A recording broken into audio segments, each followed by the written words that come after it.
Welcome to the Point. The next 2 months in Lansing will be heavily focused on the budget. Both the House and Senate passed a number of appropriations bills this week that the other chamber will take up and ultimately come up with a spending plan. Republicans were not happy that more than 100 GOP amendments were not accepted and issued statements hoping for more consideration before the final budget is passed. The state is faced with an enviable situation with ample resources and some one-time federal money that should make producing a budget considerably easier than in some previous years. And with Democrats in the majority, they may not need to bring too many Republicans along in the final agreement. We sat down to talk to one of the handful of members that will actually have the final say on the finished product, about how she approaches the budget process and what she will do to include as many members as possible. Lansing Senator Sarah Anthony is the chair of the powerful Senate Appropriations Committee. It is remarkable when you think about it in terms of the moment in history that you arrive here, because I've been in this room where people have been sweating over finding a few $1 million to try to make a budget come together. You're dealing with about $79 billion. Now, you and I were talking before we started, and I suggested that it's tough enough for two people sitting in their own home across the kitchen table to come up with a budget. That's right. But you're sitting with 149 other folks, 110 over in the House, 38 in the Senate, governor and lieutenant governor, and a $79 billion budget that you have to put together. What's the first step? I know the governor, laid out her priorities, but you've got your own, and so do other members. Where do you start? Honestly, like any time we're starting any venture here in the Capitol, in my mind, and here in the Senate, we talk to people, we talk to stakeholders. I have to remind everyone that these are not our dollars. These are taxpayer dollars. And so, yes, the governor presents her recommendations, and then we as senators go out to community. I'll take, for example, our subcommittee chair on education, Senator Camilleri. Immediately after his appointment, he went out to schools. He did a listening tour. He did hearings in school buildings to hear from educators and parents and students about what matters to them. That was our first step before we started to even look at the balance sheet. When we are crafting the state budget, it is my goal that this is a co-created government and co-created budget. And if it's not anchored in the priorities that impact Michiganders, we're doing it wrong. And so in order for us to be transparent and for us to be good stewards of these tax dollars, our first step is always talking to the people and listening to people across the state. In recent years, the budget process changed a little bit, starting in the Snyder administration, because it used to be multiple, I think 14 different budgets that had to be put together in school aid. And that's still the case, and all those subcommittees still have to work, but when they come to the floor generally in the last several years, it's been rolled together into the, like the school aid budget and all of the rest of the budget. Is that the same process that we'll follow this year? We're going to unpack the process a bit. I think that the work that these subcommittee chairs have done, and I had an early commitment to empower our subcommittee chairs. These senators come from an area of expertise. And again, I can't do it alone. My style has always been collaborative. And so I think it's important for all of us, whether we're talking about our agriculture budget, school aid, our LEO budget, and everything in between, is for these subcommittee chairs to do that work independent of even me, and then come back to the floor and really discuss them individually, because this is a huge budget. And to roll it up into just one, I think doesn't give the honor and the credit that it's due. And I think it also creates a more transparent process for us to unpack these budgets so that people can really understand how we're approaching these really big decisions. So, the process may look a little different than this year, and I think that's a good thing. Wondering about that process where you're going to bring the bills up in a more individual sense. That gives members a chance to actually talk about the individual spending bills for each area, because in the past, I make no judgment about which is the better process, but when it was all bundled together, you had to vote for everything or nothing. So this gives members a chance to, for example, to say, yeah, I like the provisions of this bill and I like where you're spending, and maybe take a look at another bill and say, I'm not sure this is the right way to go. So that does give a little more flexibility. That's right. That's right. And again, this is our first time doing this, and we'll see what works and what doesn't. But I think what you will see in this new majority is a willingness to partner across the aisle and empower our Republican colleagues to also have a voice in this process. That's really important to me. In the House, I was known for working across the aisle intentionally to get anything done. And I was in the minority party. So if I wanted to get anything done, it was required for me to partner with my Republican colleagues. That's the spirit that I approach this budget as well, is making sure that, when we're looking at these tax dollars, we don't see these dollars in terms of Republican and Democratic dollars. These are Michiganders' tax dollars. And so making sure that everyone has a voice in the process is just something that's really important to me. I don't want to get too far away from the budget, but I want to talk to you about that point, because for years, as I talked to Democrats, they almost universally talked about being excluded from the process, not having their voices heard. And even though the majority of bills that get passed every year were bipartisan, and you in the minority in the House got a number of pieces of legislation passed. So your voice did get heard at some point, but the larger concern was about some of the big stuff, and the budget is the big stuff. Already in the short time that Republicans have been in the minority, I hear from Republicans that their voices aren't being heard and they aren't being listened to. And we did see a number of important big issues that went down on party line votes. We know that's all happened.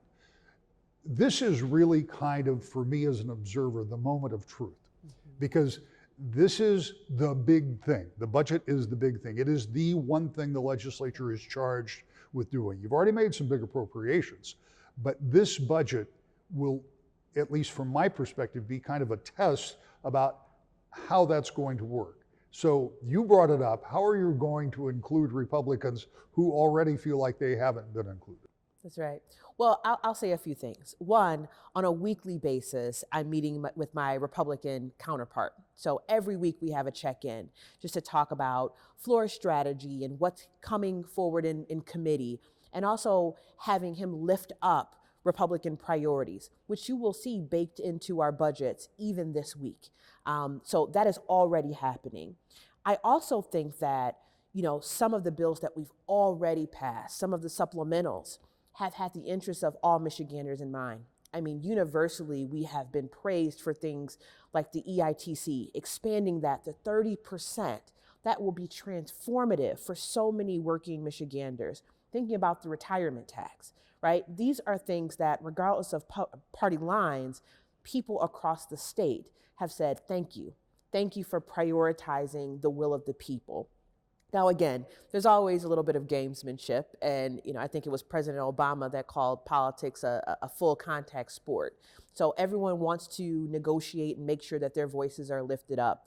But up until this point, we have been working alongside, everyone who is willing to actually partner in a genuine way. So some of it you'll see as posturing, right? Folks want to get their piece, right? But at the end of the day, I'm not shy about working hard, working late to make sure that we get this right. And we've already been working at a bipartisan way, and I think you'll see that.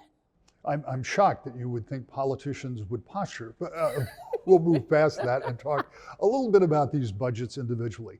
The big chunk is Health and Human Services, and a lot of that is federal money that is already determined pretty much how that's going to happen. Where do you have the most latitude in spending? Because we know a lot of the dollars that flow in from the federal government have all the attachments that go to it. But the state independently has had some really good revenues, and that money in many cases can be spent in a lot of different ways. That's right. I will say there has been historic disinvestment in the health and safety of people. So you mentioned the DHHS budget. I am proud that we are investing in everything from, helping folks really meet the healthcare needs of individuals. Under our Lieutenant Governor, the Racial Equity Task Force recommendations are designed to close gaps for marginalized communities who have not been able to access many of the healthcare services. And when you saw during the pandemic, the height of the pandemic, disproportionately people of color were dying because of the pandemic, to really have resources dedicated to get to the root causes of some of those things. You'll see that embedded into the DHHS budget. But you'll also see investments in mental health services and behavioral health. These are, again, areas that we haven't done a great job as a state, and you'll start to see some of those, both state and federal dollars, dedicated to those pieces. One of the things we hear a lot about, because obviously we're based in Grand Rapids, but we cover a large swath of West Michigan, and something I had never really thought about until the pandemic, and you brought that up, because it highlighted some of our weaknesses in so many areas. One of the things that we still struggle with is having good high-speed internet connections. And when kids were out of school, like mine were, we were very fortunate that we could continue their education. But if you don't have that, or for any number of things, healthcare access, agriculture uses high-speed internet more and more, is that going to be something we'll find in the budget? Additionally, I know it's already begun. Yeah, I mean, I praised Governor Whitmer for investing in an office on broadband, right? That will help from an education perspective, connect students to additional services and resources, but also for telehealth, right? I mean, I think that the gift that we received from the pandemic, if there was one, is for all of us to look at how we do things differently. It forced many systems to innovate. And I think that in this budget, you see our subcommittee chairs really looking at innovative approaches on how we can meet not just the current needs of our state, but the future needs. These are one-time federal dollars, and we don't get another bite at the apple. So I've pressed our chairs to say, don't just look at today, but what can we do that is transformational so that in 10, 20, 30 years, we have set our state up for success. And it's sometimes hard to think about what the jobs of the future will look like or what the challenges of the future will look like. But I think we're up to that challenge to do just that. And you'll see seedlings in this budget that try to address those needs.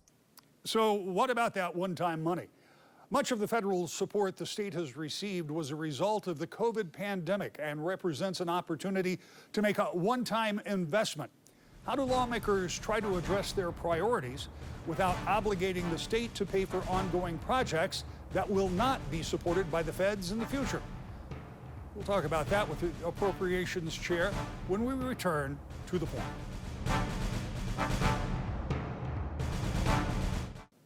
Welcome back to The Point. The budget process in Lansing is well underway and will ultimately produce the biggest spending package the state has ever seen, with record amounts being spent on education and other priorities of the new Democratic majority. Republicans were largely shut out when it came to offering amendments. One of the more complicated balancing acts in the budget will be dealing with one-time funds from the federal government and using that money in a way to create desired outcomes without creating future liabilities. Here's Senate Appropriations Chair Sarah Anthony. How difficult is it? You mentioned that one-time money, and I've talked to a lot of members about that. How difficult is it to make sure you use that money for something that is, in your words, transformative, but doesn't further obligate the state or the taxpayers in an ongoing basis? Because like you say, that money's not coming back. That's right. So you have to be able to spend it so it creates some type of positive outcome without creating a liability at the same time. How tough is that? That's right. I was talking to my father the other day about all of these challenges and all these opportunities, and he said, "Sarah, you're sounding like a fiscal conservative. Who is this? Who is this?" Right? I think that we need to be measured and we need to be responsible. To your point, it is unwise to invest with all of this one-time federal funding, things that will require sustained funding, right? So I think we have had lots of conversations with our members on both sides of the aisle to say, what can we do to set up our state for long-term success? It requires us to look at things quite differently than we have in the past. But I can just say, for me, I'm not spending things to the dollar, right? It would be irresponsible. It would be irresponsible to the next generation of Michiganders for us to, really invest in that way. So I think we're looking at all options. How much can the state afford? And maybe you don't have an exact dollar figure, but how much can you afford to put away in that rainy day fund? Because we know, and again, I go back to the mid 2000s when we started seeing the economy collapse nationwide. We kind of led the way, unfortunately, but and there was really no contingency for that. Whatever meager savings there were eaten up pretty quickly. And this was a terrible room to be in, I'll tell you, during those times, because there were hard decisions that had to be made and there were no good answers and there was no money. So with that as a background, will there be some of that money, or perhaps not the one-time money, because I know it too has to be spent in specific ways, but given the revenues the state has, will you be able to put something in that rainy day fund? I think we'll have to. I think we'll have to. Again, look, I am not here just for 1 year. I'm going to at least be here for 4. And so I don't want my first year to be giving it all away, right? And then my final year, or maybe whether it's 4 years or 8 years, to be here and trying to, as you mentioned, right, doing reverse supplementals and looking for ways that we can cut programs. I think there's a measured approach that we can take.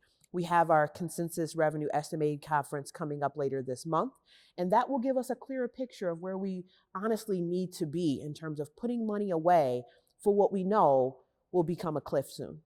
Yeah, how concerned are you about the economy? Because there are a lot of indicators out there. We've seen bank failures, particularly in the past couple of weeks.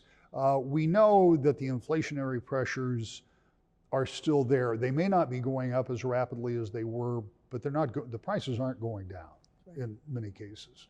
So you've got that problem out there, and then you have interest rates, and that really comes into play, particularly for one of our major industries, is the auto industry, because the costs of buying a new vehicle, in addition to whatever new accelerated costs that they have for making these vehicles, but it gets baked in with a higher interest rate. All of those things put pressure on Michigan's economy. How concerned are you about that?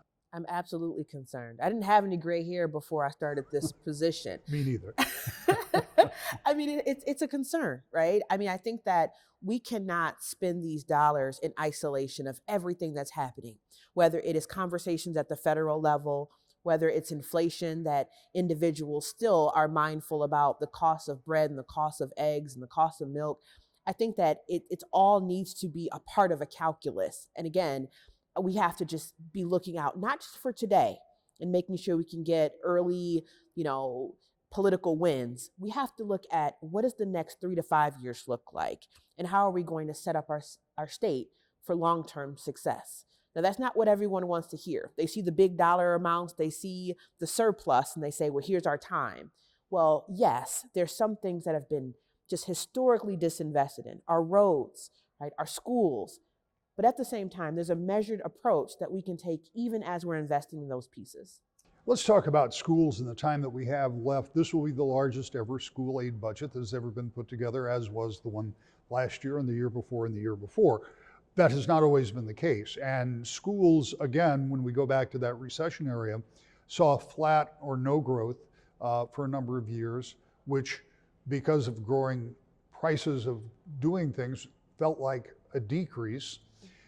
And now that there has been a lot of money that's starting to go back in these schools, again, the sustainability becomes the question, because they get used to doing business at a certain level. And no one would argue that schools would be a place that we shouldn't be investing. Are we making the right kind of investment in those schools? No, I think so. It's a combination of our foundation allowance, right? So making sure that our per pupil funding is at the highest it's ever been, so that it's going directly into classrooms. But we're also looking at ways to pay educators more and attract people to the profession mean, people don't talk about the fact that we have, men and women with advanced degrees starting salaries at $30, $40,000. It doesn't make any sense. And so, not only looking at how we're funding per pupil, but also making sure that our educators are well paid and well taken care of, that our school buildings are safe, that our students have mental and behavioral health resources, and also looking at school infrastructure. I mean, some of the buildings that you see here in the Lansing School District, you go a couple miles east or west, there's no equivalence, right? We have to find creative ways to look at all of those pieces, again, with one-time dollars. So there's some areas that when you invest now, you will see long-term return on that investment. Other things, we're literally putting a Band-Aid on these big, big problems, but we're up for the challenge. And I think if we are not investing in education, that says a lot about our society and what we actually value. You've mentioned a couple of times, and this is something that is a worldwide issue, but particularly here in the United States, and I would focus in on Michigan, because our mental health system has not been up to the challenge. Now, again, back to the pandemic, it highlighted some of the problems that were already there. We knew they were there, but they were exacerbated by the isolation and just the pressure that people felt during the pandemic. What do you do, and this is not just an appropriations problem, but as a member of the Senate and as a member of the legislature more largely, what do you do to establish the right kind of atmosphere or the protocols to have the kind of mental health services that people need, and at the same time, part of the issue is to try to destigmatize the whole issue. And I mean, that's not all on you, but because you stand with the purse strings, you can at least get that part of it. So how do you do that in a state that I would suggest, you may disagree, but I would suggest doesn't really have the infrastructure? That's right. I'll say a few things from a policy perspective, because, I've got to chew gum and walk. We can manage the state budget, but I've still got policies we want to get to the governor's desk. I have a bill that would basically require mental health parity so that we treat mental health and behavioral health services the same way we do regular health. That addresses that stigma that we talk about. But in addition to that, thank goodness we've had Senator Debbie Stabenow, who for years and years, this has been one of her top issues, right? Is making sure that we're investing in behavioral health. She has been fighting for federal dollars that we can then use here at the state level to finally address some of these issues in every corner of our state. But it's going to take us to partner in that way. As she's transitioning out, she has met with me personally, right? Looked me in the eye and said, if someone doesn't take up this issue and this mantle, we are not going to live out our full selves as a state, right? We are not going to be able to meet the needs that are not only right here, right now, but in the future. So I think that following her lead, it's something that I am personally committed to finally getting right. But it'll take not just policy, it'll take financial support. And I think you'll see some of that in this budget as well. The new fiscal year begins October 1st. The legislature is supposed to have a budget done by July 1st. So far, Democrats are moving forward with or without Republicans. Republican Vice Chair of Appropriations, Senator John Bumstead, will give us a very different take on the process now underway in Lansing. That's next week. To the point.